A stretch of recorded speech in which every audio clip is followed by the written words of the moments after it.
Olá, olá, sejam bem-vindos a segunda edição de Um Pingo de Liberdade. Aqui nós falamos tudo o que nós quisermos falar e hoje, mais uma vez, eu tenho a companhia do meu antigo companheiro, atual e futuro companheiro de bancada, coronel, que não gosta de ser chamado de coronel, Gerson Gomes. Boa noite, Gerson. Boa noite, Paulo. Pra gente é boa tarde, né? Aqui tá Pra um gente. solzão aqui em Boca ainda. Não, tá um solzão. No Brasil ainda é tarde também, são 4 da tarde, são 4h08 da tarde. A gente tá 2 horas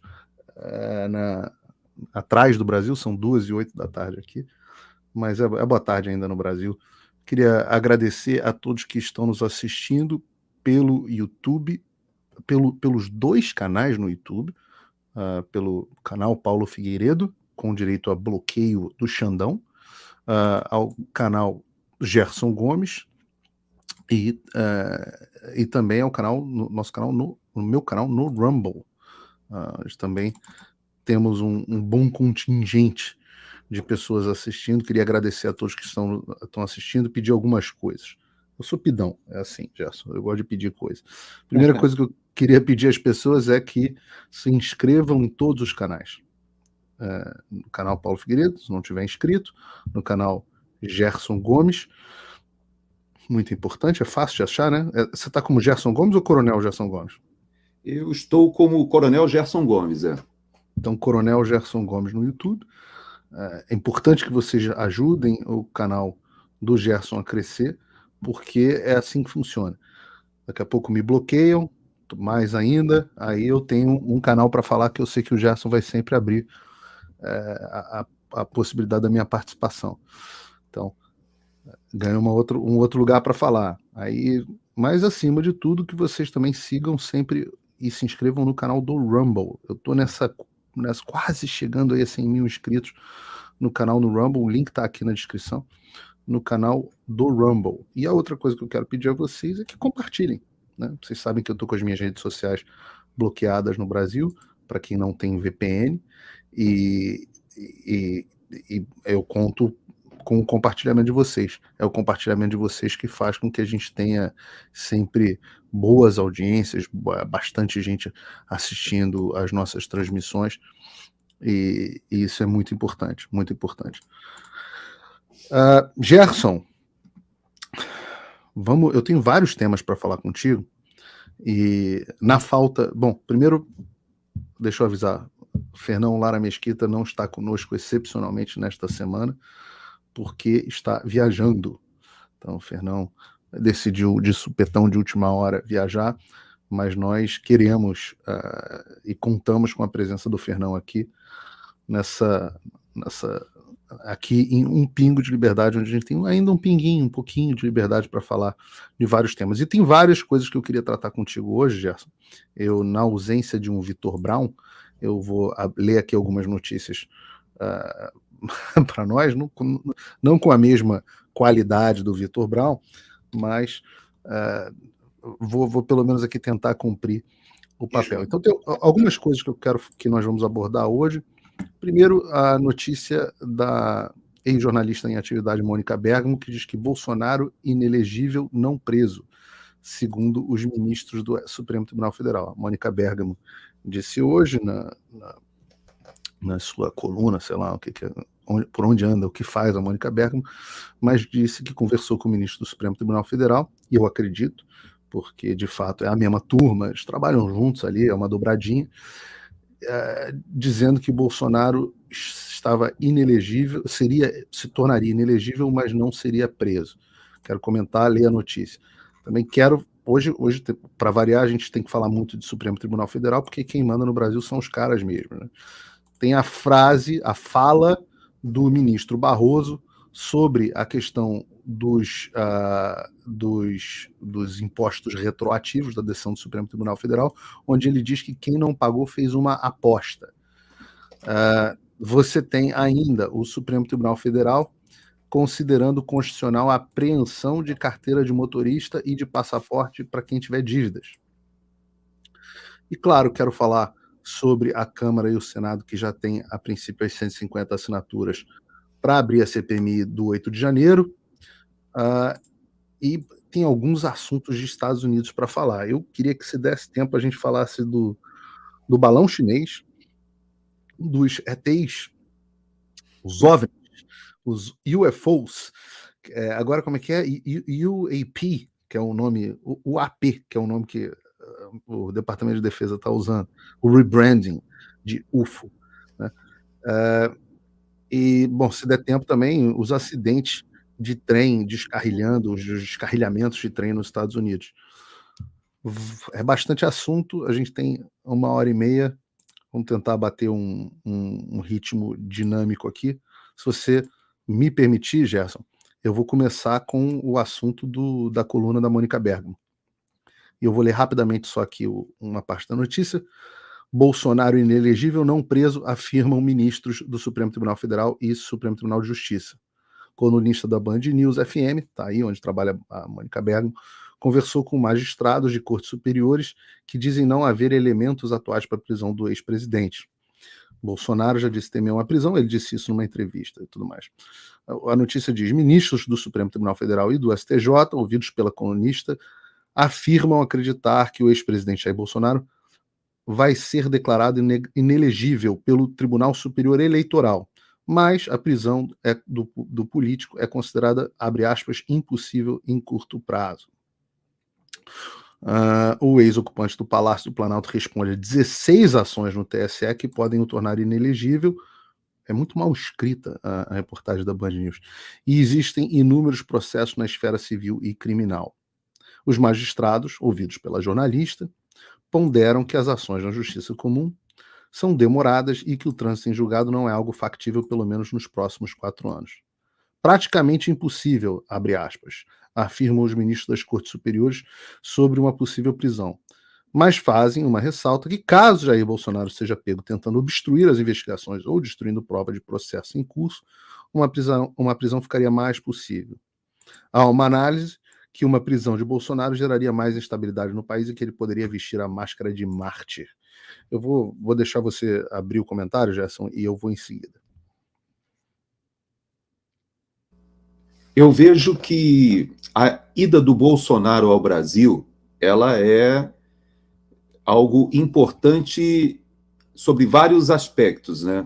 Um deles, e talvez o mais relevante neste momento, seja exatamente dar o peso necessário a essa articulação que está sendo feita no Congresso, e que, de certa forma, receberá um contravapor, uma resistência por parte das articulações que estão sendo feitas pelo governo Lula, que entende que uma CPMI do dia 8 de janeiro seria contraproducente para o governo. É interessante que a narrativa predominante, inclusive que deu sustentação à prisão, né, de mais de 1.000 pessoas e a manutenção ainda de mais de 900 ainda dividida ali nos 2 presídios de Brasília, do masculino e feminino, né? Essa narrativa ela tem sustentação na ideia de que houve uma tentativa de golpe. Inclusive, houve uma nota de culpa que todos receberam por ocasião ali das audiências de custódia e até antes, né, no momento da prisão em flagrante, que foi algo bem excepcional pela quantidade de pessoas, não havia o condutor da prisão em flagrante, o juiz que depois fez a audiência de custódia não tinha autonomia para colocar em liberdade, teve que remeter tudo para o Alexandre de Moraes, uma série de coisas estranhas naquele processo, mas a narrativa que deu sustentação a isso, ela falava de um atentado violento às instituições democráticas e um golpe de Estado. A CPMI, por incrível que pareça, os maiores interessados em ir a fundo nesse tema são exatamente aqueles que estão sendo acusados de serem os articuladores de um pretenso golpe. Então, houve, de fato, a depredação do patrimônio público, houve os atos de vandalismo, existem muitas imagens. No entanto, nesse grupo de prisioneiros, existem talvez a grande parte ou a grande maioria de pessoas que sequer esteve nos atos de vandalismo, mas foram arrolados juntos como partícipes de um golpe. Então, O governo Lula ele começa a se articular, e isso me deixa um pouco preocupado, para evitar a CPI. E ele vai tentar não permitir nem que seja feita uma CPI separada ou conjunto, uma CPMI, mas essa comissão mista seria o ideal, porque nós já temos as assinaturas quase certas, tanto do Senado quanto de deputados, e interessa sim à direita, aos conservadores e aos apoiadores do próprio presidente Bolsonaro separar o joio do trigo. Eu e você ainda estávamos, né, na Jovem Pan quando nós alertávamos para essa armadilha que tentaria fazer algo semelhante ao que aconteceu aqui com a invasão do Capitólio. E isso está sendo explorado, mas também, da mesma forma como ocorreu aqui nos Estados Unidos, isso foi muito explorado em comissões parlamentares de inquérito também, que queriam explorar o incidente. Mas no Brasil, por incrível que pareça, é o contrário. O que se tenta fazer hoje, não há um único parlamentar de esquerda da base de sustentação mais próxima do governo que tenha assinado, que eu saiba ainda, essa CPMI, e é importante que sejam esclarecidos esses fatos, e eu acredito que o presidente Bolsonaro precisa retornar ao Brasil o quanto antes. Ele parece que está planejando para alguma coisa em março. Eu encontrei aqui em Boca, naquele evento que foi feito aqui, com mais de 1.000 pessoas, e nesse evento ele falou e reiterou que nas próximas semanas ele retornará ao Brasil, e eu creio que é importante exatamente porque neste momento o governo faz aquele loteamento de cargos de segundo, terceiro escalão, e ele avança, inclusive, sobre o PL, avança sobre partidos que estão ali se dizendo na oposição, do PP e até sobre os republicanos. Então, eu creio, sim, que essa presença do presidente é muito importante. Já que você trouxe o assunto da CPI, eu vou ler uma segunda notícia, essa do Conexão Política, que diz que traz com exclusividade, saiu agora há pouco, que a Câmara e o Senado já têm 150 assinaturas para abrir a CPMI sobre o 8 de janeiro. Diz que o deputado André Fernandes, do PL do Ceará, conseguiu coletar até amanhã dessa quinta-feira, 16, cerca de 120 assinaturas na Câmara dos Deputados para abrir uma CPMI, Comissão Parlamentar Mista de Inquérito, que é quando a Câmara e o Senado aderem. Conexão Política obteve acesso exclusivo às inscrições e ao nome de cada um dos congressistas. Ao todo são necessárias 171 adesões de parlamentares da Casa. No Senado, o requerimento já tem o apoio de 30 nomes, 3 a mais que o mínimo exigido pelo regulamento interno. Proposta pelo aliado ex-presidente, a CPMI visa apurar a responsabilidade pelos atos de ocupação e depredação que ocorreram em Brasília no dia 8. E aqui está a lista, inclusive, dos que assinaram. Você tem o André Fernandes como autor, Carlos Jordi, Sargento Gonçalves, Mário Frias, Jefferson Campos, Capital Alden, Delegado Ramagem, Júnior Amaral, Marcelo Moraes, Tenente Coronel Zuco, Dr. Jaziel, Cristonieto, Luiz Lima, Coronel Fernanda, Daiane do Capitão, Nicolas Ferreira, Abílio Brunini, Gustavo Gayer. Eu não vou ler todos aqui, os 150. A Júlia Zanata assina, o Felipe Barros, vários amigos aqui e conhecidos, André Feliciano, o próprio General Gerão, Bia Kisses, bastante gente estão aqui, o Sóstenes, bastante gente, o Tony de Paula. Não dá para ler todo mundo aqui, porque senão eu vou ler 170 assinaturas, mas bastante gente aqui na coautoria. Eu vou comentar, Gerson, os dois assuntos, já que você juntou eles aqui. O primeiro, a notícia da Mônica Bergamo a respeito de que o Bolsonaro seria, segundo as conversas dela com o Supremo Tribunal Federal, com o ministro do Supremo Tribunal Federal e ministro do Supremo Tribunal de Justiça, ele não seria preso, mas se tornaria inelegível. E aí vamos a algumas reflexões a respeito desse assunto. A primeira é que eu considero a Mônica Bergamo uma péssima jornalista, mas, dito isso, eu acredito de fato que ela tenha conversado com o ministro do Supremo Tribunal e ministro do Supremo Tribunal de Justiça, porque, como eu disse, eles jogam no mesmo time, eles são uma coisa só. Então, muitas vezes, esses agentes públicos utilizam figuras como ela, que tem espaço na grande mídia, embora quase ninguém assista a Band News, tem espaço para servirem como uma espécie de assessoria de imprensa. E aí, nessa notícia, me chamou a atenção alguns pontos. Primeiro, a certeza de magistrados que podem estar envolvidos no processo da culpa do Bolsonaro. Ou seja, julgamento é uma mera formalidade. Já foi decidido que o Bolsonaro será inelegível. Essa foi uma decisão tomada, uma decisão política tomada pelos magistrados e pelo establishment. Bolsonaro concorrer não acontecerá mais. Isso já é dado do problema. Isso já é definido. Sobre a prisão, tem duas formas de avaliar esse tipo de coisa. A primeira delas é de que eles estão dizendo que a prisão não aconteceria para tranquilizar o Bolsonaro para ele voltar ao Brasil. Então, essa é uma jogado de propósito para servir como uma armadilha para o presidente Bolsonaro. Essa é uma possibilidade que tem que ser avaliada. O Bolsonaro a Mônica Bergamo está participando de uma armadilha, consciente ou inconscientemente, uma armadilha. A segunda possibilidade é que ela tenha conversado com alguns ministros do Supremo Tribunal Federal, do Supremo Tribunal de Justiça, que analisaram a questão do ponto de vista jurídico. E do ponto de vista jurídico, eles têm uma certa razão. Bolsonaro não é mais presidente, não tem mais prerrogativa de foro, portanto, deveria ser julgado na primeira instância, não se sabe por que juiz. Como não tem de fato nenhum crime, é possível que existe uma razoável possibilidade de que o juiz até o absolva.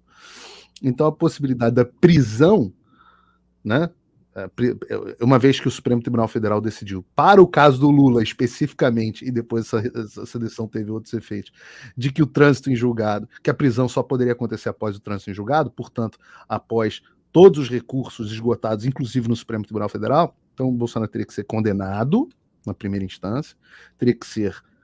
O Lula já correu boa parte desse processo, né? Então o Bolsonaro teria que ser condenado na primeira instância por um crime que ninguém sabe qual é. Depois ele teria que ter a sentença confirmada na Corte de Apelação, no tribunal. Depois no Supremo Tribunal de Justiça, confirmação. Depois no Supremo Tribunal Federal e esgotados os recursos extraordinários. Isso tudo que eles estão dizendo é que a nossa justiça é um lixo de demorada. Pô, até lá o Bolsonaro já tem a idade do Joe Biden. Mais velho que o Joe Biden. Então não adianta. Ele não vai provavelmente concorrer e já não... prisão não vai acontecer. Já vai ser velho demais para ser preso, já vai deixar de ser importante, né? Então essa é uma análise. Só que o que falta nessa visão é a ideia de que ninguém que está preso até agora, Gerson, ninguém que está preso até agora, deixa eu dividir aqui a tela com você, nenhuma das figuras que estão presas até agora politicamente teve trânsito em julgado. Nenhuma dessas pessoas. Então, ora, que fala sem sentido é essa? Né? A fala, segundo ela, que os magistrados ouvidos pela jornalista ponderam que as ações de justiça comum são demoradas e que o trânsito em julgado não é algo factível, pelo menos agora, nos próximos 4 anos. Ou seja, eles deixam expresso que o problema é eleitoral. Né? Mas quem teve trânsito em julgado? O Alan dos Santos teve trânsito em julgado? Então, é claro que o medo da prisão do Bolsonaro não é a expedição de um mandado de prisão por um juiz na primeira instância pela justiça comum, como se o Brasil tivesse rule of law, como se o devido processo legal estivesse sendo respeitado. É claro que não. O medo da prisão de Bolsonaro é a prisão ou preventiva ou temporária, expedida de forma ilegal e arbitrária pelo próprio Supremo Tribunal Federal. Especialmente na figura do Alexandre de Moraes, nos seus inquéritos inconstitucionais, que estão colocando gente que não tem foro, prerrogativa de foro, como o Bolsonaro, gente estão agindo sem sequer uma denúncia, um inquérito sem fim, as prisões são absolutamente abusivas. É neste quesito que se teme a prisão do presidente. Não se o Brasil tivesse devido processo legal, se isso que está sendo descrito na reportagem tivesse acontecendo com outras pessoas, não haveria o temor da prisão do presidente. Sobre a CPMI do 8 de janeiro, perdão pelo ato falho, e um comentário muito breve, muito curto a respeito desse assunto. Existe uma diferença, quando eu falei do 6 de janeiro e do 8 de janeiro, para a figura do Donald Trump nos Estados Unidos e a figura do Bolsonaro no Brasil. Existem várias diferenças, claro, mas uma delas, muito relevante, é que Donald Trump era o presidente durante o 6 de janeiro. Nos Estados Unidos, o mandato do presidente se encerra no dia 20 de janeiro. Ao contrário do Brasil, que o mandato do presidente se encerra no dia 1º de janeiro. Então, as acusações, por exemplo, da comissão de 6 de janeiro contra o Trump são a de que ele não agiu de forma suficientemente dura para garantir a segurança do Congresso, do Capitólio. Essa é a principal acusação, de que ele fomentou e, com o discurso dele no próprio 6 de janeiro em Washington, teria fomentado aquele ato e não teria agido para impedi-lo. E tem uma série eu já fiz bastante coisa sobre como, na verdade, quem agiu para impedir a segurança do Capitólio foram os próprios democratas, na figura da Nancy Pelosi, principalmente, na polícia do Capitólio, e a prefeita democrata de D.C., né? Os dois retiraram a segurança. Essas dúvidas, essas acusações sobre a facilitação, sobre a retirada da segurança, que de fato ocorreu nos dois, tanto tinha pouca segurança no Capitólio no 6 de janeiro, quanto tinha pouca segurança no Brasil no 8 de janeiro. De fato, as ações foram facilitadas por alguém. É que nos Estados Unidos acusaram Donald Trump de não ter usado a Guarda Nacional, apesar dele ter oferecido a Guarda Nacional, enfim, isso se tornou público depois. Mas no Brasil não é possível essa acusação contra o presidente Bolsonaro, porque ele estava nos Estados Unidos, na Flórida. E condenou os atos no mesmo dia e tudo mais, mas ele estava nos Estados Unidos, na Flórida, de forma que ele não tinha nenhuma ação. O grande temor da esquerda, e por isso que nós não temos assinaturas de deputados de esquerda, Gerson, é de que se descubra, como se descobriu nos Estados Unidos que a esquerda facilitou o 6 de janeiro, que se descubra que a esquerda, ou seja, o Lula e o Flávio Dino, facilitaram, permitiram os acontecimentos do dia 8 de janeiro. E as acusações são muito graves. Houve um senador que eu conversei, que tem acesso aos documentos, que jura para mim de pé junto que, sim, tem o documento da ABIN avisando que ia acontecer, e isso já se tornou público, mas ele diz também de pé junto que há um ofício do Flávio Dino, ministro da Justiça, pedindo para que seja reduzida a segurança. O próprio Flávio Dino, que depois admite que assistiu de camarote o 8 de janeiro. Daí a preocupação em relação a esse assunto. Quer pontuar mais alguma coisa? Eu acho importante o inquérito policial militar do Palácio do Planalto. Eu estou dando muita ênfase a esse assunto porque eu entendo que uma coisa foi a invasão do Congresso Nacional. Inclusive tem imagens muito, eu acho, impactantes, que mostram a Polícia Legislativa, inclusive já com aparato de controle de distúrbios, mas essa polícia convidando os manifestantes a entrarem dentro do parlamento. Eu não sei se você viu esse vídeo.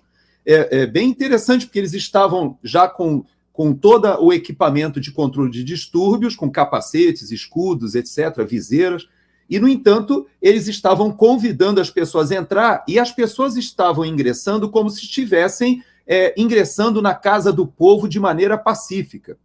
E, no entanto, nós temos imagens de momentos depois, vidros sendo quebrados, inclusive com lançamento de granadas de gás, e os próprios manifestantes tentando limpar e dizendo não quebra nada, e há inclusive vídeos deles gritando não quebra, etc. Então, para quem estava no local ali no Congresso Nacional, existiam aqueles que estavam na cúpula, estavam na rampa tirando fotos e filmando, numa grande manifestação midiática que iria fazer o contraponto ao que aconteceu, obviamente, no dia 1º de janeiro, em que a Praça dos Três Poderes estava toda vermelha. E o que eu acho, eu tenho ressaltado, Paulo, é que os manifestantes no dia 1º, eu estava Aliás, eu acho que você estava de folga, mas eu estava na escala do dia 1º na Jovem Pan e eu cobri a posse do Lula. E foi tudo tranquilo, porque foi combinado com os manifestantes que estavam em Brasília que fossem para a frente do QG do Exército e não se manifestassem na esplanada dos ministérios. Então você só via vermelho. E foi calmo, foi tranquilo, não teve problema nenhum. E o que foi combinado com esses manifestantes? Que no domingo seguinte, o GDF faria a escolta, os manifestantes se deslocaram da frente do QG pacificamente, levando aqueles bandeirões e seria feita uma manifestação ali. Todos nós, e eles também, sabiam dos perigos de uma nova invasão ao Capitólio, de um novo 6 de janeiro. Então é muito estranho que esse fato tenha ocorrido. Agora, eu tenho chamado a atenção sobre o Palácio do Planalto. Na minha avaliação, Paulo, é inadmissível aquilo que aconteceu no Palácio do Planalto, porque nós tínhamos lá a guarda sob a responsabilidade do Exército Brasileiro.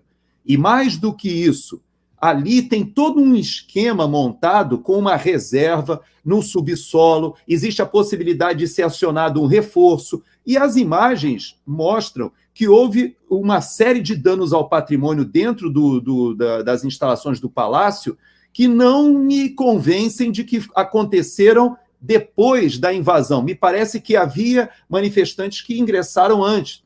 Isso é que, para mim, não está claro. E o inquérito policial militar, por exemplo, pode identificar aquele rapaz que quebrou o tal do relógio histórico de Dom Pedro II. Aquele rapaz, ele foi preso e, pelo que me consta, ele não declarou nada, advogados apareceram, inclusive, para defendê-lo, e há uma grande nuvem de fumaça colocada ao redor desse rapaz. E, no entanto, o encarregado do inquérito policial militar, que está sendo acompanhado pelo Ministério Público Militar, e talvez para a nossa audiência é importante a gente explicar que não são militares, o Ministério Público Militar é formado de procuradores concursados civis. Então, esse Ministério Público, a Procuradoria Militar, Procuradoria que está ali junto ao encarregado do IPM, eles podem fazer uma investigação sem a interferência do Ministro da Justiça, que pode vir a interferir, quem sabe, nos próprios trabalhos da Polícia Federal, não sabemos, mas também não sofre interferência nem do ministro Alexandre de Moraes, que também está tendo uma ação em cima desses, como você falou, uma série de inquéritos que foram arrolados daquela manifestação direto para aquele inquérito que ele já conduzia antes. Então, tem muita confusão e eu creio que a CPMI ela pode elucidar isso, mas eu tenho conversado com alguns senadores e tenho sugerido que eles acompanhem de perto o trabalho que está sendo feito do inquérito policial militar do Palácio do Planalto, porque ali existem respostas que podem aflorar que talvez nós não tenhamos possibilidade de ouvir da Polícia Federal. E mais importante, eu acho que você trouxe todos os bons pontos, não precisa chover no molhado, mas é importante que as pessoas tenham ciência de que estas informações não serão veiculadas pela grande mídia, porque tudo isso que você falou, tudo isso que você narrou, pessoas que não foram responsabilizadas criminalmente, apesar da ação estar mais do que registrada, a facilitação de agentes policiais da entrada, pessoas inocentes que foram levadas juntas como gaiatos, enfim, todos esses fatos que você narrou até agora, Gerson, aconteceram no 6 de janeiro americano. Aconteceram no 6 de janeiro americano e não foram noticiados pela imprensa, pelo menos pela imprensa tradicional, de forma que é importante que as pessoas, e por isso que eles brigam tanto para calar pessoas como a gente, é importante que as pessoas continuem acompanhando as notícias através de fontes alternativas. Hoje, infelizmente, o jornalismo profissional morreu, como eu já disse antes, então as pessoas precisam... esses fatos que você narra não são praticamente noticiados pela imprensa tradicional. Eu queria passar para o próximo tópico não sem antes agradecer as pessoas que estão nos assistindo. Nós já estamos aí com quase 9 mil pessoas nos assistindo nas plataformas, tem o seu canal. Eu queria reforçar aqui o convite para que as pessoas se inscrevam no canal do Coronel Gerson Gomes. É só digitar lá no YouTube canal Coronel Gerson Gomes. Eu vou botar também daqui a pouco o link na descrição para que as pessoas possam entrar e se inscreverem no canal do Coronel Gerson Gomes, onde essa live também está sendo transmitida, e isso permite que nós tenhamos outras fontes para falar. Se derrubarem essa, a gente continua falando por outra. Se inscrevam também, peço encarecidamente, a gente está aí bem pertinho, com mais de 96 mil inscritos, que as pessoas se inscrevam no meu canal no Rumble. E vocês que acham oportuno apoiar o meu trabalho, lembrando que eu tive contas bancárias bloqueadas, sigilos quebrados, passaportes, etc, etc. E hoje a única forma de você apoiar o meu trabalho é através do meu Locals, que é a minha rede. O Alan tem a dele, o Constantino tem a dele, nós temos redes onde você pode nos apoiar diretamente. Se você quiser se tornar um dos meus apoiadores, com uma quantia de $7 por mês, você apoia o meu trabalho e ganha acesso a posts exclusivos. Semana passada teve uma live presencialmente, né, uma entrevista presencialmente com o Alan dos Santos no estúdio. Na semana que vem, faço um anúncio aqui para vocês.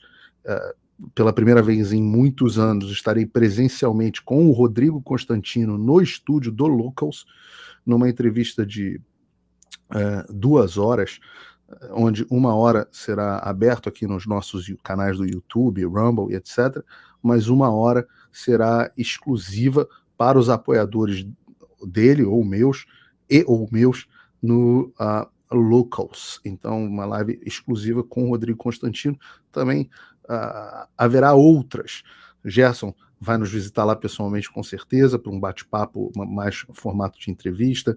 Nós teremos o pessoal do Hipócritas também deve se reunir com a gente.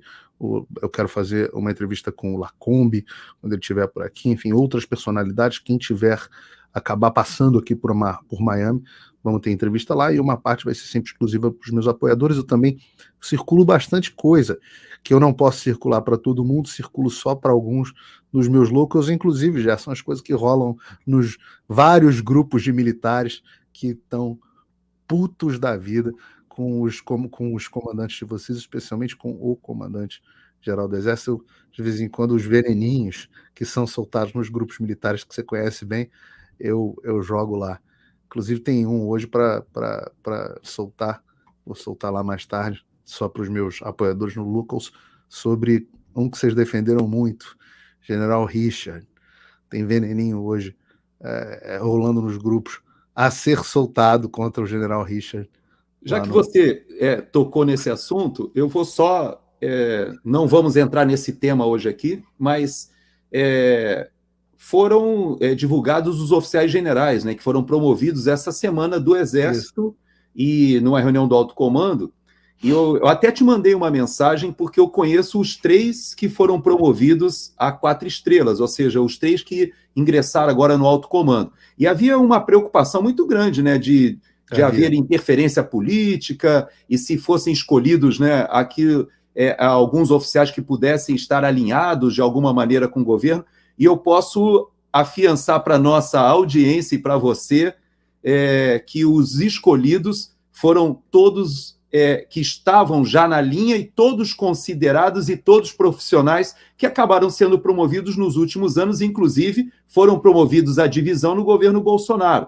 E os que foram promovidos a 4 estrelas, que eu conheço, os 3 que estão lá, são excepcionais, e eu não tenho nenhum tipo de reserva ou observação que eu pudesse fazer desses 3 que foram promovidos agora. Então, eu quero te dizer que, pelo menos, temos mais 3 lá agora, que eu posso...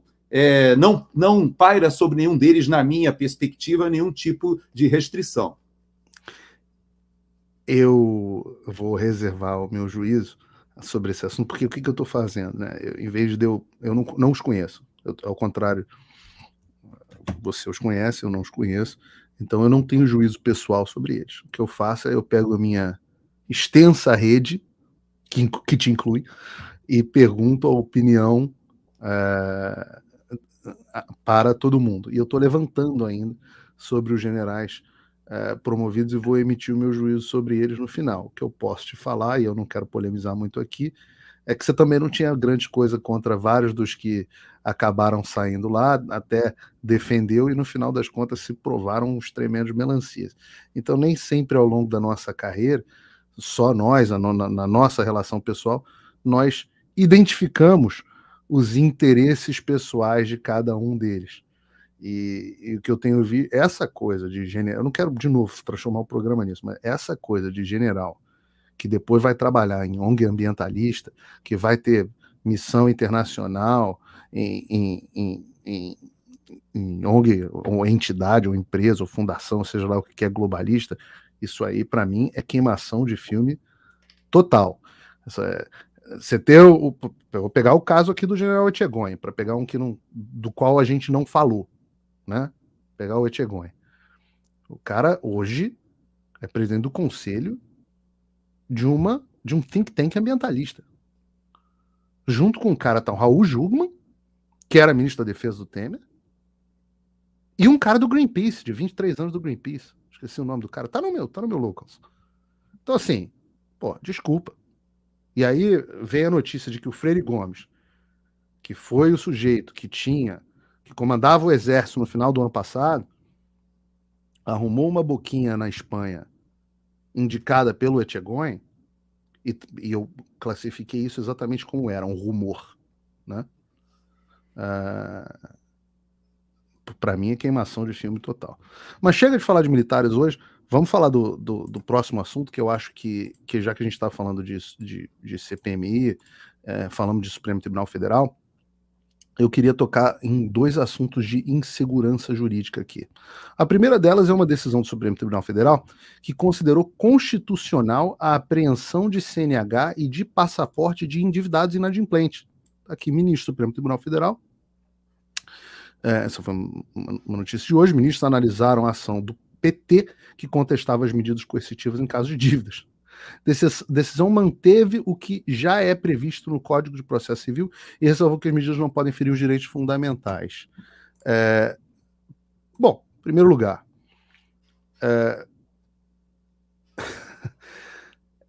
eu fui ver o que diz o Código Civil, Código de Processo Civil, e o Código Civil de Processo Civil, no seu artigo 139, no seu inciso 4º, porque fazendo a reportagem do G1 diz que já estava escrito na lei.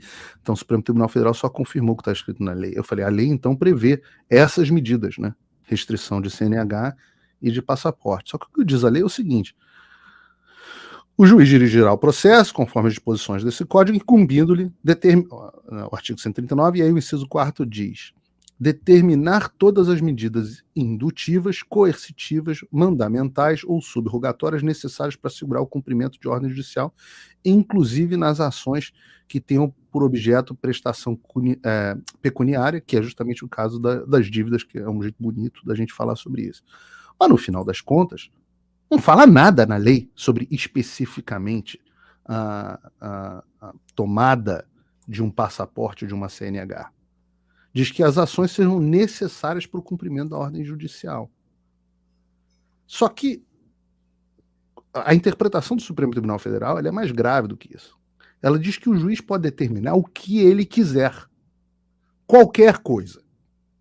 Inclusive a suspensão de passaporte e CNH. Então você repara, e como é que isso garante, né, como diz a lei, o cumprimento de ordem judicial? Assegura o cumprimento da ordem judicial? Em nada. O jeito só se ferra, só te ferra. É uma forma do juiz poder te ferrar caso ele queira. Sob juízo dele, único e exclusivo. E foi isso que o Supremo Tribunal Federal entendeu que é possível. Quem achava que só eu ia me ferrar tendo meu passaporte cancelado, agora você que atrasou a prestação da tua geladeira, quem sabe, também pode. A depender do quê?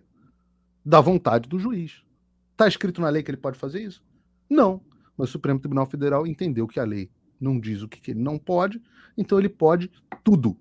É o contrário do que é o entendimento jurídico. E aí, isso não pode deixar de me chamar a atenção, em vista da decisão do Supremo Tribunal Federal sobre os impostos retroativos, uma frase do ministro Barroso que disse, e eu vou ler a notícia aqui, notícia do antagonista dizendo: quem não pagou fez uma aposta, diz o Barroso, sobre decisão tributária do Supremo Tribunal Federal.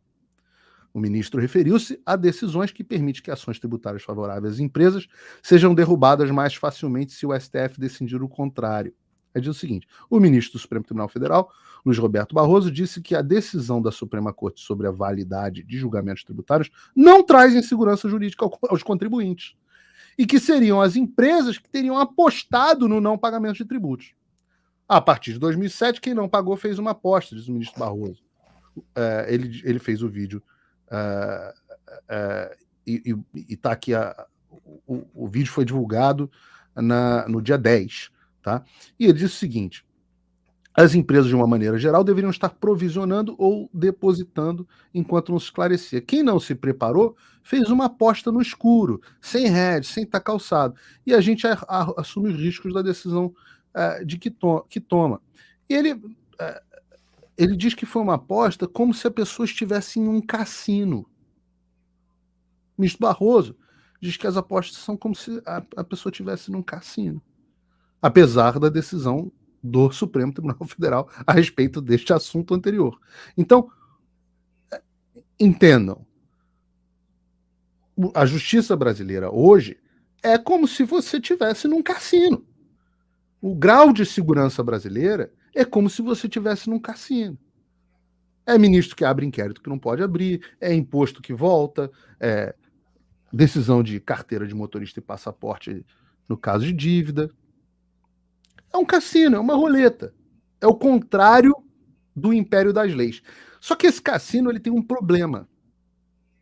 A banca que manda é a banca dos ministros, dos juízes e a banca dos advogados medalhão, dos advogados lobistas dentro do tribunal. Então, quando você tem essas decisões que abrem para os juízes decidirem que eles podem fazer absolutamente o que eles quiserem, o que você está abrindo é uma tremenda porta para que lobistas, advogados, muitas vezes em conchavo financeiro, outras vezes apenas em conchavo de interesse com juízes, e estou falando do Supremo Tribunal Federal até a Justiça de Primeira Instância, possam agir em conluio com esses juízes para que eles façam o que eles quiserem. E eu estou falando aqui, não tem nada de direita ou de esquerda aqui, não. No Rio de Janeiro, hoje, o grande escândalo que está acontecendo é o caso do Marcelo Bretas, juiz da Lava Jato do Rio de Janeiro, um homem que prendeu Cunha, Cabral, caramba 4, que está sendo acusado, com direito a uma delação do próprio advogado, de ter feito um conchavo com um advogado para liberar alguns, para condenar outros. E aí é isso que você faz. Quando o juiz não depende mais da lei e pode decidir o que ele quiser, ele pode decidir o que quiser diante dos seus interesses políticos e ideológicos, como nós estamos vendo de forma mais clara, mas também dos seus possíveis interesses financeiros. Não há mais amarra para o juiz. E esse tem a ver com o ponto que eu queria chamar a atenção. Eu queria passar a bola para você, Gerson. Está no mudo. Então, esse ponto que você levantou, ele me chama a atenção dessa fala do ministro Barroso, particularmente por causa da fala do ministro Fux, que aconteceu também e que denotou que essa decisão, que na verdade, eu vou até ler o inciso 26 do artigo 5º da Constituição Federal, ou seja, ele integra ali a cláusula pétrea, né? Diz o seguinte, que a lei não prejudicará o direito adquirido, o ato jurídico perfeito e a coisa julgada.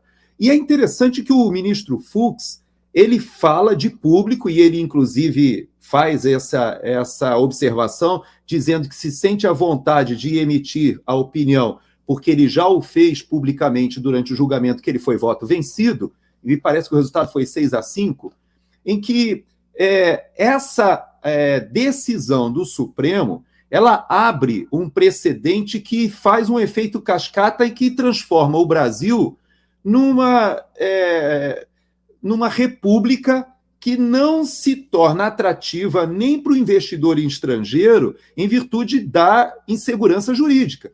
Porque, como o próprio ministro Fux fala, você pode ter uma dívida sua ou uma questão tributária que já estava resolvida há 10, 15, 16 anos, sendo revista. E isso é terrível para quem faz o seu planejamento de investimentos, etc. Mas o que me chamou a atenção na palavra do Fux não foi nem esse, vamos dizer, esse momento que ele se manifesta indignado com a decisão dos seus pares. Mas o que me chamou a atenção foi quando ele apela ao poder legislativo para que corrija o erro que está sendo cometido pelo poder judiciário. E aí me levantou assim, uma percepção de que há muita coisa que nós esperamos do poder legislativo. Veja que me parece que já houve uma iniciativa no Senado de se retomar, na verdade a iniciativa foi nas duas casas, de se retomar a questão da prisão em segunda instância. Isso é fundamental, assim como a questão do foro privilegiado. São duas questões que estão paradas nas duas casas. Não, peraí. E elas precisam ser retomadas. Né? Não dá ideia, Gerson, o negócio da prisão da segunda instância, porque a prisão da segunda instância é capaz de voltar pela quarta vez só para prender o Bolsonaro. Então, não dá ideia. Não, mas ainda que seja, que, como você falou, pode ser até que seja para prender o Bolsonaro, mas o fato é que o efeito pernicioso de você transformar todo o sistema penal brasileiro em uma impunidade para todo aquele que tenha direito, ou digo, dinheiro, você faz o Brasil ser inserido numa plutocracia, ou seja, aqueles que têm muito dinheiro governam e jamais vão para a prisão.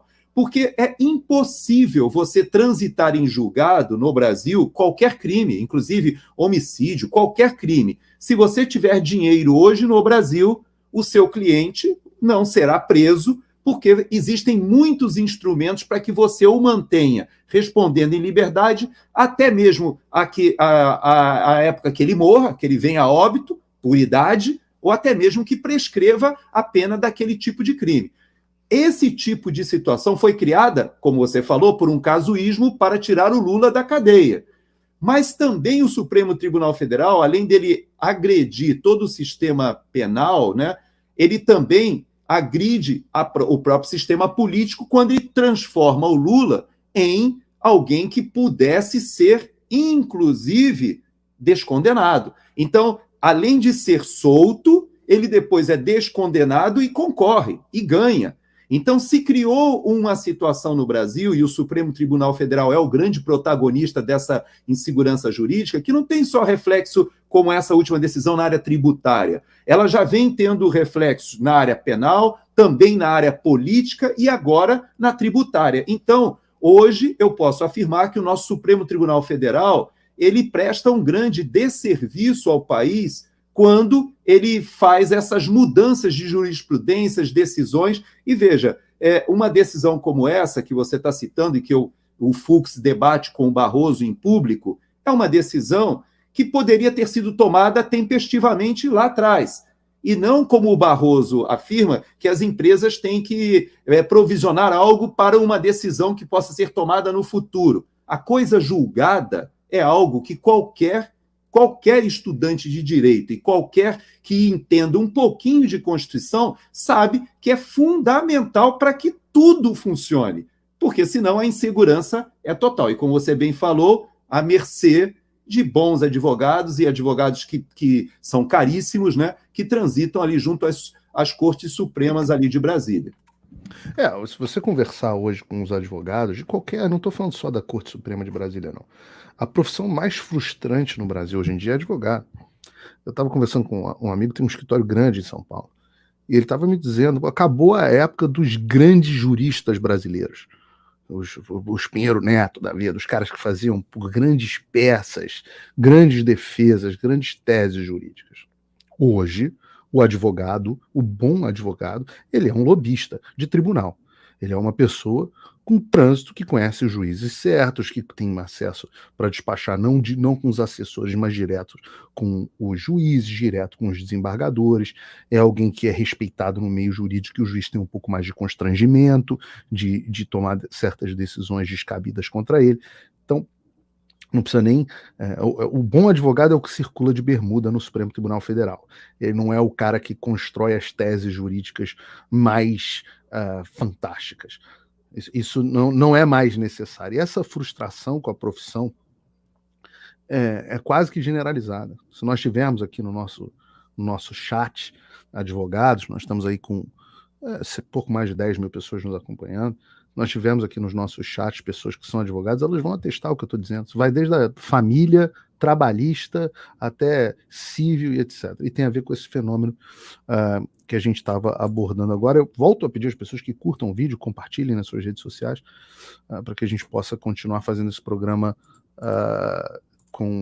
mais para frente. Gerson, vamos mudar um pouco de país. Vamos pegar um avião aqui para o nosso atual país de residência, para os Estados Unidos. Eu queria falar contigo sobre o balão chinês e os OVNIs, os UFOs, os UAPs que estão entre nós. Quer resumir um pouco? Vou passar a bola para você. Quer resumir um pouco a situação do balão chinês e eu comento em seguida? Do balão e dos OVNIs? Essa questão do balão chinês, ela vai ganhando proporções surreais aqui nos Estados Unidos, porque inicialmente era um balão teoricamente meteorológico. Me enrolei. Um balão de meteorologia, ou seja, um balão que estaria ali medindo condições da atmosfera, etc. Depois, esse balão é abatido por caças, e esses caças foram utilizados justamente os caças que conseguiam, e munição, inclusive, né, o míssil que foi utilizado, também foram um míssil e um caça adequados a voar em alta altitude, em altitudes muito elevadas.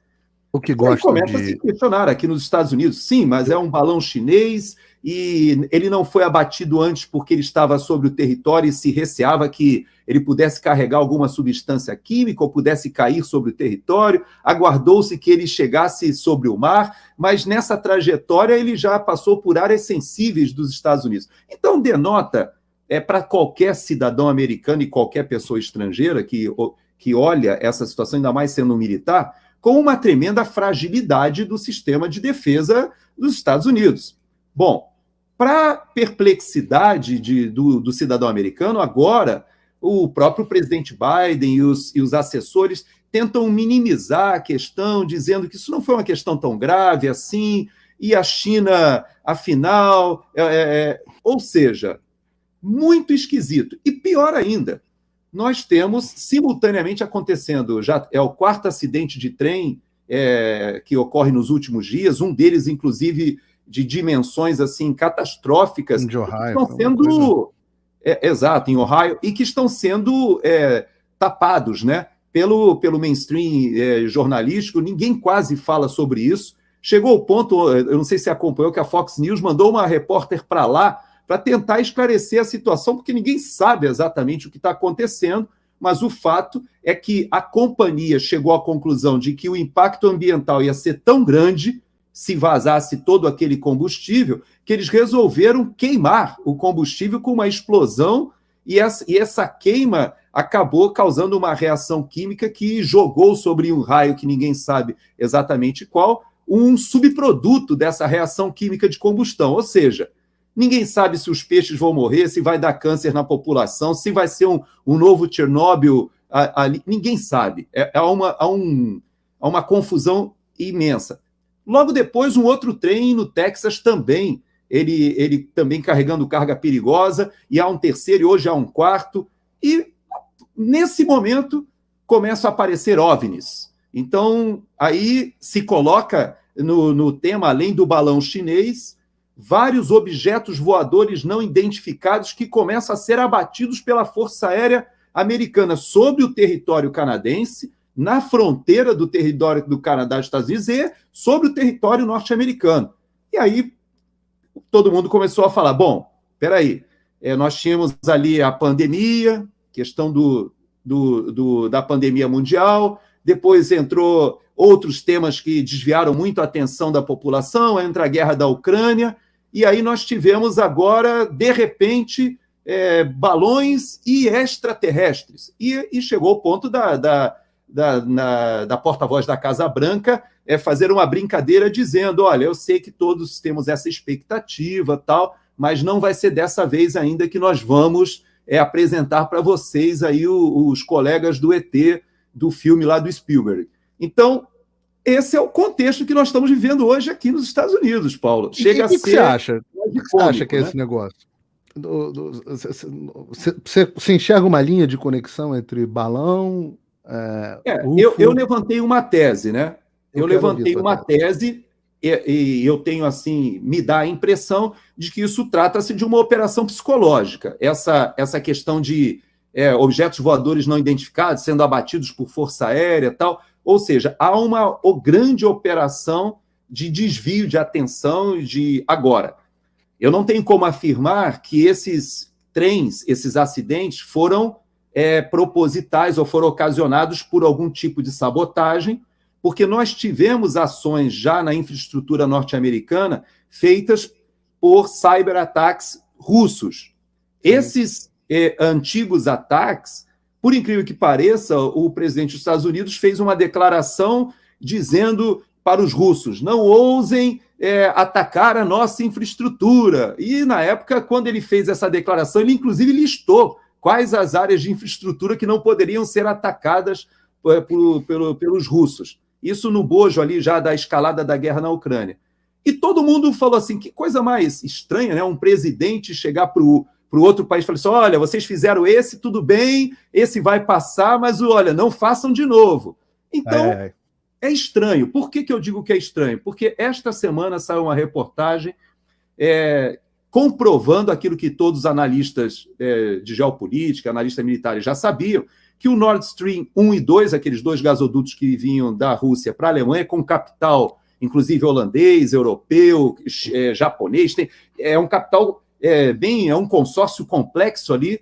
O pessoal pensa que era o gás só russo, mas era uma empresa que já tinha o Nord Stream 1, fez o Nord Stream 2, e praticamente 60% da energia da Alemanha dependia desse tipo de estratégia, que já vinha há 20 anos. Esses dois gasodutos foram explodidos com cargas explosivas subaquáticas. E todos os dois gasodutos foram explodidos quase que simultaneamente, e se acusava que fossem os ucranianos, ou em retaliação aos russos, ou que fossem os próprios russos querendo, com isso, cortar o gás para os alemães. E, na realidade, o que todo mundo já sabia é que era uma operação, obviamente, capitaneada pela OTAN. E hoje se sabe, ou se comprovou, pelo menos se amealhou ali mais provas... Uma reportagem de jornal, né? Uma reportagem de jornal, mas ali era óbvio, né, que havia realmente o interesse naquele momento, porque o Nord Stream 2 ele não foi ativado, ele estava pronto. Sim. O Nord Stream 1 ele foi cortado pelos russos, dizendo que tinha um problema numa válvula, eu não sei se você lembra disso. Quando deu esse problema, a válvula em si, que era da Mitsubishi ou de uma empresa japonesa, eles tiveram que fazer o aporte daquilo e teve uma peça que veio do Canadá de avião, todo mundo correndo para ligar aquele Nord Stream 1, porque o inverno estava chegando e os russos estavam ali numa negociação de um cessar-fogo se eles abrissem o gás. De repente, os dois gasodutos vão para o espaço e agora não tem mais como chegar gás russo ali para os alemães.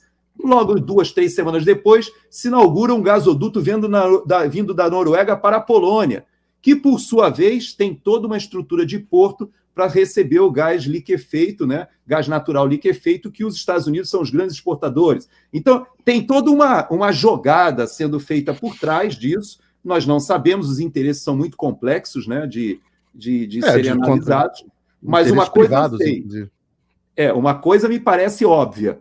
esse negócio de repente, aparecer uma porção de OVNIs e a Força Aérea Americana começar a bater OVNI para tudo que é lado e desviar a atenção do público dos acidentes que estão ocorrendo, e esse acidente de Ohio, por sinal, foi um acidente muito grave, eu creio que há uma estratégia midiática por trás disso. Deixa eu falar, bom, é engraçado, né? Quando eu era jovem, eu era adolescente, eu era vidrado nesse negócio de UFO. O primeiro artigo que eu escrevi na minha vida, eu era adolescente para a revista UFO, que era uma revista que tinha no Brasil. Me lembro. Eu era um jovem, muito jovem, não sei nem como é que eu consegui escrever um artigo minimamente coerente, mas eles publicaram.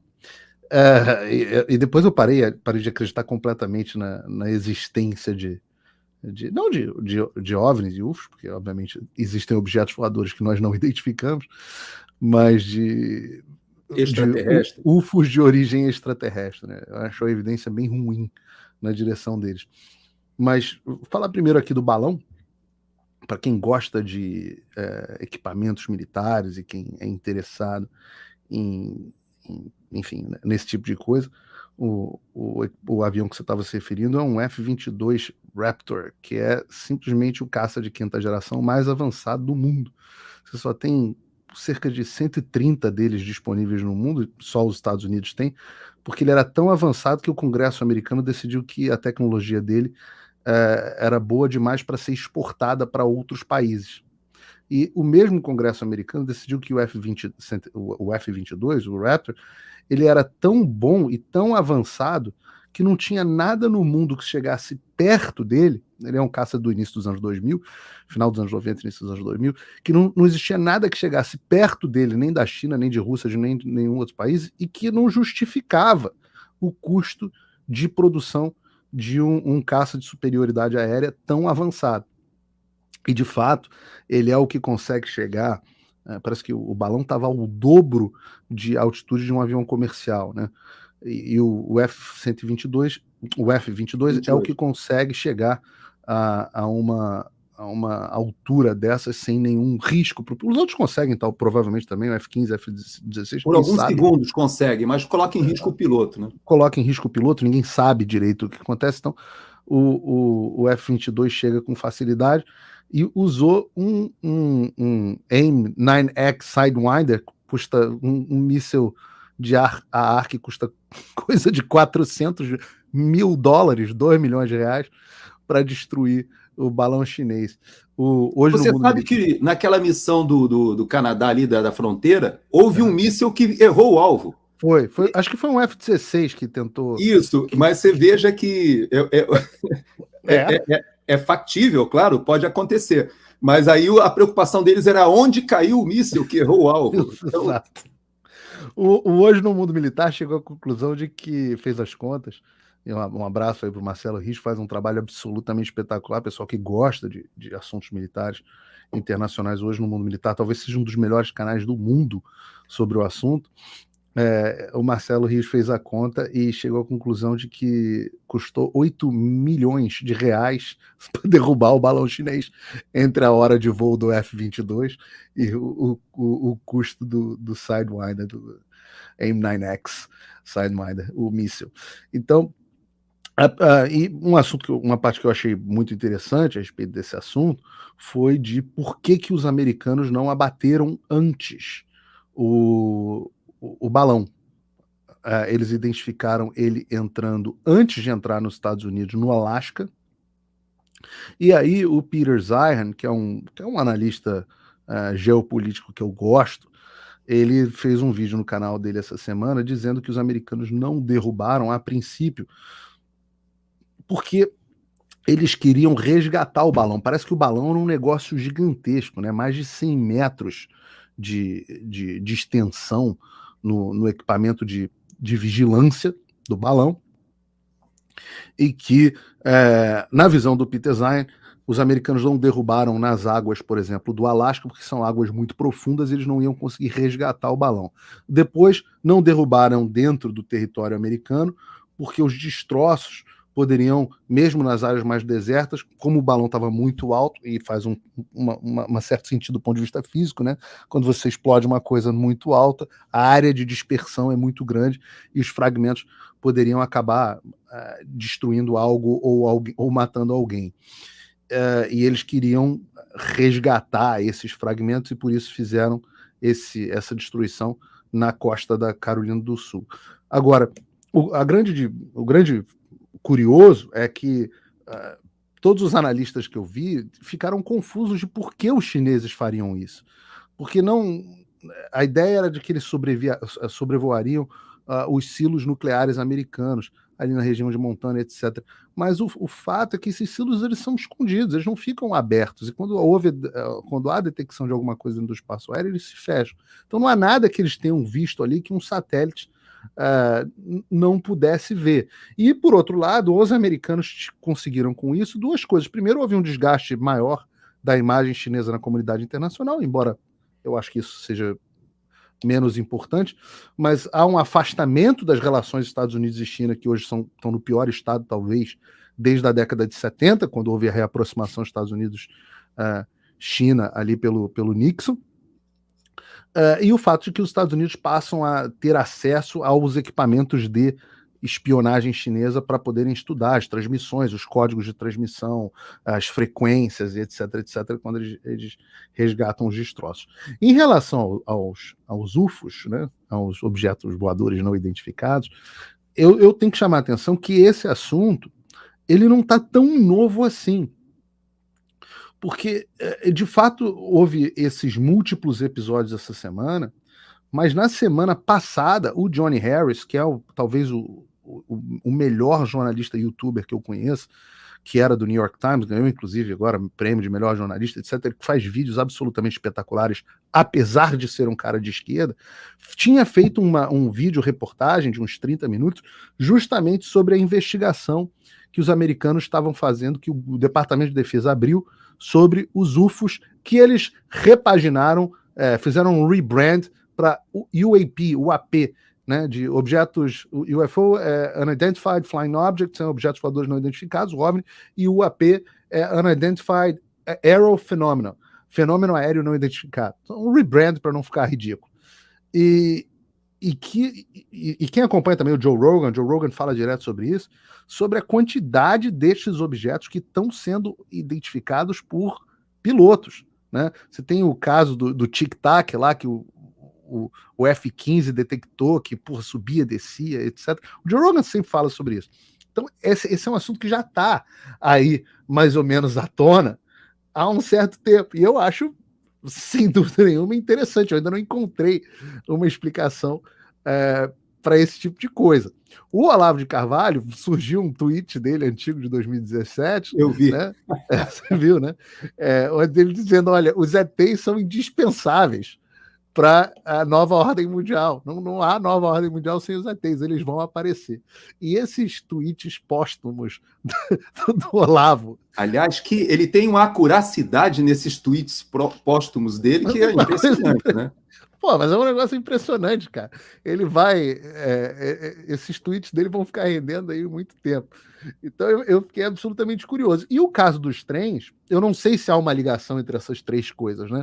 Elas podem ter acontecido juntas sem ter uma conexão. O caso dos trens, você está tendo uma pressão grande em cima do Pete Buttigieg, o secretário de transporte americano, que é cuja maior qualificação é o fato dele ser gay, né?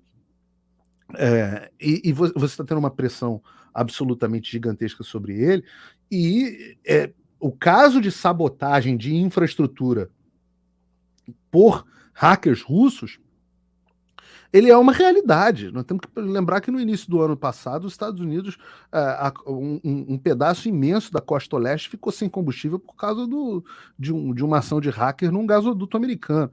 Então, essa é a grande especialidade, talvez, hoje, né? Que talvez seja a única área onde os russos, os chineses e os iranianos estejam à frente dos Estados Unidos, essa área de cyber attacks. Cyber attacks, esse tipo de coisa. de forma que está todo mundo curioso a respeito desse ponto. Eu ainda não tenho informações para chegar a uma... O fato é que hoje, inclusive, Paulo, eu nem sei se eu falei com você durante o dia, mas nem expliquei. A Jovem Pan está fazendo um documentário especial sobre 1 ano da guerra na Ucrânia e me pediram para gravar uma participação lá sobre esse assunto. Eu gravei hoje, deve ir ao ar aí nos próximos dias, se eu não for vetado, né? Se a minha imagem lá não for vetada, mas eu fiz essa contribuição. Andar comigo não te ajuda. Esse negócio de ficar andando muito comigo não te ajuda. Pois é, pode ser que essa minha live com você acabe vetando lá, mas não sei. Mas Exato. Seja como for, hoje também eu estarei na Oeste à noite, no programa da noite, não no Oeste Sem Filtro, no programa seguinte, né? Que é bacana aquele programa, vai ser a minha primeira oportunidade com eles. Então, quando eu falava hoje na Jovem Pan, eu toquei no fato de que nos próximos dias o Conselho de Segurança vai fazer uma reunião emergencial com a Rússia, a pedido da Rússia, e o Putin vai fazer uma declaração dentro da Rússia que talvez ele declare guerra à Ucrânia, o que não fez até o momento. As pessoas falam da guerra na Ucrânia, mas há uma escalada de posicionamento não somente de mísseis terrestres, mísseis balísticos estratégicos nucleares, mas também de algumas posições no Mar Báltico, hoje, que já começam a preocupar os analistas. E você sabe que existe um acordo entre os russos e os americanos, que quando eles posicionam armamentos nucleares e os tornam ativos, eles têm que avisar a outra parte, né? Então, me parece que toda essa operação midiática pode estar num contexto que nós não sabemos e que talvez nos próximos dias alguma coisa seja aclarada, porque há uma escalada do conflito na Ucrânia que pode, inclusive, ensejar um passo a mais aí do Vladimir Putin, e isso com certeza está sendo acompanhado pelos norte-americanos aqui também, né? Você acha que o Putin usaria armamentos nucleares de alguma forma, seja táticos, seja estratégicos? Eu creio o seguinte, que o armamento nuclear, ele é assim, vamos dizer assim, historicamente, ele é um armamento de dissuasão, né? Ele não é para ser utilizado, ele é justamente aquele armamento que você tem para dizer, olha, não faça isso porque eu tenho essa possibilidade. Funcionou bem na Guerra Fria, né? Porque você vê que nunca foi utilizado por nenhuma das partes. Mas agora ele posiciona alguns vetores e hoje existe uma coisa que ninguém nunca viu funcionar, que é o tal do armamento nuclear tático, né? Sim. Aquele seria um míssil, que pode ser um míssil balístico ou pode ser um míssil lançado de aeronave, inclusive pode ser um míssil hipersônico, que os Estados Unidos ainda não têm, e que a China e a Rússia já têm. Sim. Então, um míssil hipersônico com uma... Ninguém sabe se a Rússia de fato tem, tá? Só para deixar claro. Ela usou, logo no início da campanha, ela usou um para mostrar que tinha. Ela né? diz que usou. Esse aqui é o negócio russo. Tudo que eles dizem que tem, a gente descobre que no final das contas não tem, né? Não tem nem meia no exército russo. A gente não sabe, mas eles já fizeram os testes e pela inteligência dos Estados Unidos, teoricamente, os Estados Unidos estariam defasados aí em relação à Rússia e à China. Isso é uma verdade. No emprego de mísseis, desse tipo de mísseis, né? Que no caso da Rússia, esse que teoricamente foi utilizado, que você falou que a gente não sabe, ele foi lançado de uma aeronave. E de fato, toda a artilharia antiaérea e todo o sistema antiaéreo ucraniano não teve condição de interceptar. Agora, se ele vai ser utilizado num alvo estratégico como dissuasão tática no sentido de, olha, eu destruí uma infraestrutura X e eu estou querendo dizer para vocês que esse míssil pode ser colocado em qualquer outro país ali do entorno ali da Europa, eu não sei. Mas o fato é que esse conflito está escalando e hoje já não é mais uma guerra, aliás, não é, do ponto de vista da Rússia, não é uma guerra ainda com a Ucrânia, né? É uma operação especial que eles chamam. Mas seja como for, se for escalado por uma declaração de guerra, aí o Putin tem a possibilidade de fazer uma mobilização nacional, uma mobilização de indústria e, inclusive, utilizar o artefato nuclear tático, porque estaria num contexto de um ataque da OTAN. Então, esse momento está sendo muito complicado, a gente não tem visto, mas existe muita articulação sendo feita nos bastidores do Conselho de Segurança da ONU. Essa reunião aí promete, vamos aguardar, ver o que vai acontecer nos próximos dias. Eu acho que o assunto da guerra vale um dia um papo inteiro sobre isso. Eu estou curioso com essa reunião e ver o que vai acontecer, porque eu não tenho visto muitas cartas que o Putin tenha para jogar, não. E acho que até agora os resultados da guerra foram muito ruins para ele, e de forma que a visão do Putin como grande estrategista, genial, etc. As pessoas têm uma visão muito maniqueísta da pessoa. Não, eu não vejo ele como grande estrategista, não. Eu só divirjo, e eu acho que vale a pena a gente fazer um programa só sobre isso, é que, para mim, eu falei isso hoje na Jovem Pan, o grande derrotado desse conflito já era conhecido por todo mundo. Quando começou a invasão, todo mundo já sabia quem ia perder a guerra.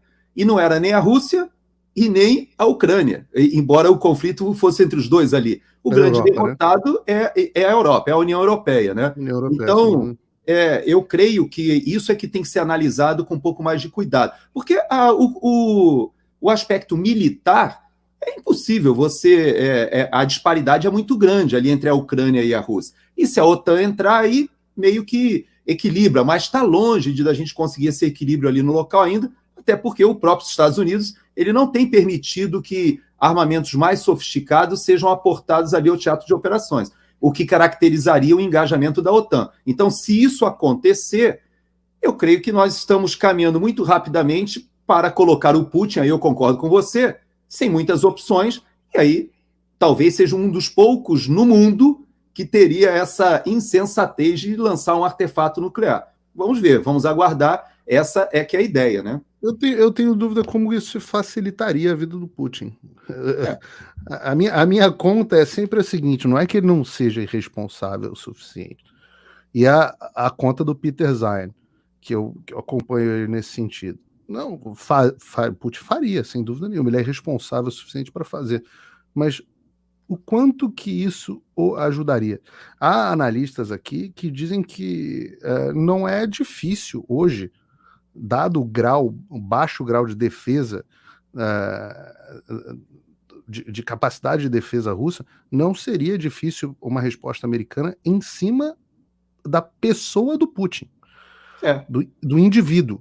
O que eu quero dizer é, não seria difícil para os americanos responderem a um ataque nuclear tático matando Putin e não escalando mas é por isso que eu digo que isso seja um programa maior, porque as consequências disso para o mundo ocidental são muito grandes, porque existem artefatos nucleares russos que estão automatizados a uma resposta que acontece, né? O Dead Man Trigger, né? Exatamente. Então, ou seja, é uma escalada que não interessa a ninguém. Exato.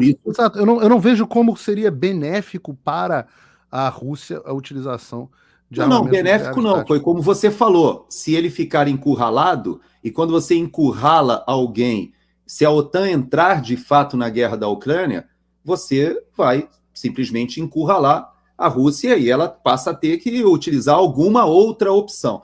Vou te dizer qual que eu acho que é o ponto para mim que o Putin de fato utilizaria armamentos nucleares táticos. Se houver algum ataque, e eu acho que o Zelensky gostaria disso, algum ataque ao território russo.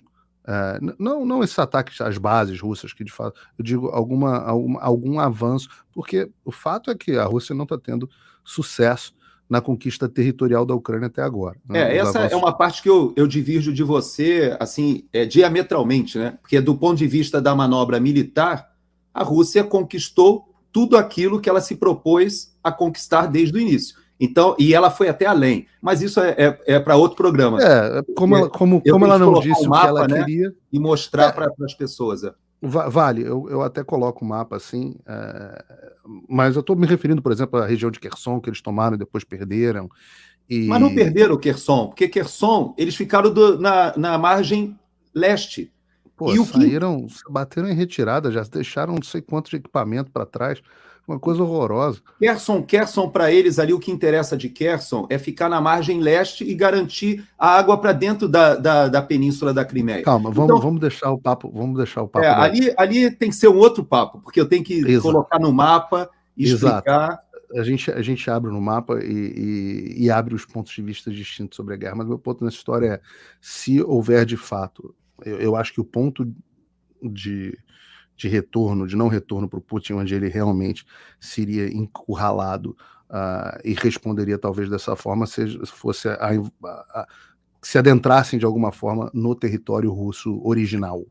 Né? Ou se eles determinarem que realmente o espaço aéreo ucraniano ficaria sob o controle da OTAN. Se isso acontecer, de haver uma interdição de espaço aéreo sobre a Ucrânia na mão da OTAN, aí o conflito é escalado, porque hoje não é isso que acontece. A Ucrânia hoje não tem força aérea para se antepor à Rússia ali no local, e nem a Rússia utilizou a sua força aérea ainda ali naquele local, porque você percebe que ninguém tem o controle do espaço aéreo. E a Rússia também não tem utilizado os seus vetores mais sofisticados sobre o território. Eles têm lançado mísseis de grande distância. Então, vamos ver. Essa batalha aí...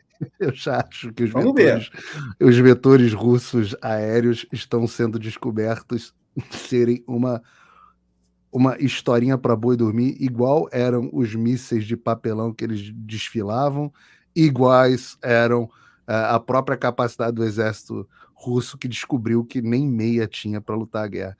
Então, pode ser, mas se essa sua tese for verdadeira, se essa sua tese for verdadeira, aí maior razão para ele utilizar um artefato nuclear, porque aí ele escala para um nível de conflito que diz o seguinte: olha, eu não tenho essa capacidade militar que todo mundo pensa que eu tenho, então vamos escalar aqui para ver se vocês querem pagar a aposta, como você falou, né? Ter capacidade de jogar um míssil em Moscou, claro que os Estados Unidos têm. Agora a pergunta é, e a consequência disso? Quem quer bancar essa consequência, né? Ainda bem que no Brasil, o pessoal lá no Brasil está mais longe, mas nós dois aqui na Flórida, nós estamos aí no campo, né? No campo de algo. Não. Você já viu o mapa nuclear que tem, que diz exatamente qual é a distância que a gente está das principais ogivas? Nós estamos bem. Porque o pessoal tem que olhar o globo olhando do Alasca, né? Olhando do Alasca, está tudo pertinho ali, né? E nós estamos um pouco mais longe. Exato. Gerson, vamos voltar para esse papo de guerra mais profundamente. Obrigado pela tua participação. Semana que vem teremos, se Deus quiser, o Fernão aqui conosco. Faz falta. Fernão nossa, é um cara sensacional. Eu tenho vontade, quando você convida o Fernão, eu tenho vontade de ficar quieto só ouvindo vocês dois conversarem e fica só ouvindo. Não, cara, eu já gostava do Fernão antes de ser modinha.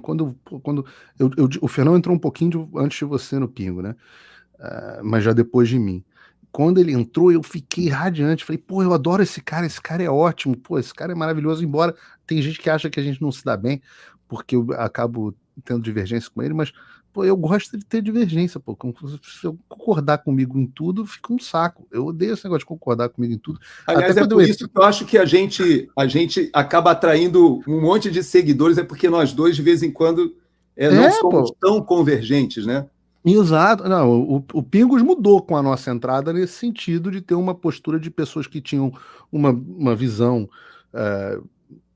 não vou chamar de ideológica, mas uma visão de mundo convergente, mas com divergências pontuais que enriqueciam o debate e analisava as coisas de pontos de vista diferentes e tal, e às vezes dava um pouco mais de confronto de ideias, que eu achava muito bom, acho que as pessoas gostavam disso, e é isso que eu quero repetir aqui, pelo menos uma vez por semana, para as pessoas em um Pingo de Liberdade. Uma coisa que nós teremos aqui, Gerson, uma novidade para você no ar, é que as pessoas estão se despedindo aqui deste meu cenário. Meu estúdio entra em reforma na semana que vem, não sei se já teremos ele novo pro Pingo de Liberdade, mas eu também começo, se Deus quiser, na próxima semana, o Paulo Figueiredo Show, que será um programa três vezes por semana, onde eu vou comentar assuntos do dia, e quero introduzir um modelo um pouco diferente. Eu estou procurando uma forma tecnológica de instituir a participação dos ouvintes no programa. Pô, legal. Eu quero trazer um pouco desse formato do talk radio americano, onde muito forte, você tem muito forte a participação das pessoas. Eu quero contribuir para dar mais a voz das pessoas. Então, esse cenário aqui vai embora, vai ter cara nova, iluminação nova. Vamos ver a obra que vai acontecer aí. E agradeço especialmente as pessoas que contribuem com o meu Locals, cujo link está aqui embaixo, que são as pessoas que permitem que eu faça esse tipo de investimento e continue dedicando o meu tempo. Mas, Gerson, mais uma vez, obrigado. Até semana que vem. Até semana que vem, obrigado. Eu agradeço muito a essa oportunidade da gente conversar, porque você tem uma audiência astronômica, né? E eu vou aí surfando na tua onda. À noite, convido aí o pessoal que puder, eu vou, pela primeira vez, eu vou estar lá no Estúdio Oeste, que é depois, né, do Oeste Sem Filtro. E eu acho que eu também devo estar uma vez por semana na Oeste Sem Filtro, viu, Paulo? E o pessoal lá gosta muito de você, são todos teus amigos, né, lá. E eu acho que eles me tratam bem pela amizade que eles têm por você, mas o fato é que... pelo teu talento, mas eles são...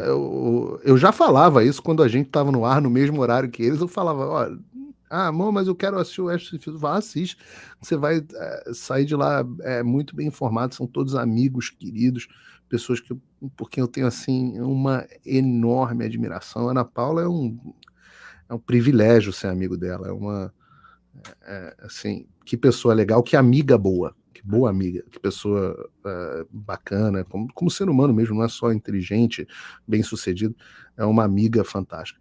Então, você está em excelente companhia lá no Oeste Sem Filtro, e inclusive o Paulo Figueiredo Show não será no horário da Oeste Sem Filtro, inclusive para não brigar de audiência com esses colossos, porque os caras são bons demais. Então deixa as pessoas terem outras alternativas de audiência que elas merecem.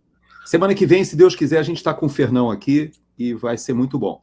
Eu acho que na semana que vem, bom, importante, falando em Ana Paula Henkel, etc., pessoal do Oeste, neste domingo eu farei, pela primeira vez, o programa 4x4. Então, domingo estarei no 4x4, com a minha querida Ana Paula e Constantino, enfim, toda a turma lá. E falando em Constantino especificamente, não sei se na semana que vem, a gente está vendo o horário de estudos, ou na próxima semana, nós faremos, sei lá, quando a nossa primeira live presencial, nós dois, no estúdio do Locals. A primeira hora vai ser aberta aqui no YouTube e no Rumble, e depois a segunda hora exclusiva para o Locals. Então, se você não é ainda apoiador do Locals, você pode se tornar apoiador agora. Você vai ter vai ter acesso às minhas publicações exclusivas, ao trecho exclusivo da entrevista que eu fiz pessoalmente também no estúdio com o Alan dos Santos, onde eu falo inclusive sobre a situação jurídica do Alan aqui nos Estados Unidos. E na semana que vem, ou na próxima, acesso também a live com o Locals. Outros rápidos anúncios interessantes para as pessoas que acompanham. Provavelmente também na semana que vem eu vou estar no...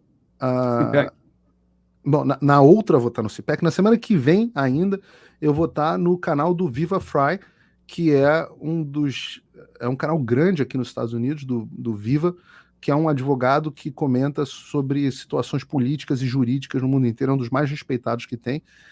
Eu vou fazer pessoalmente com ele nos estúdios do Locals também uma entrevista, no caso eu serei entrevistado, para falar sobre a situação do Brasil. Eu tenho feito a minha missão falar sobre a situação do Brasil.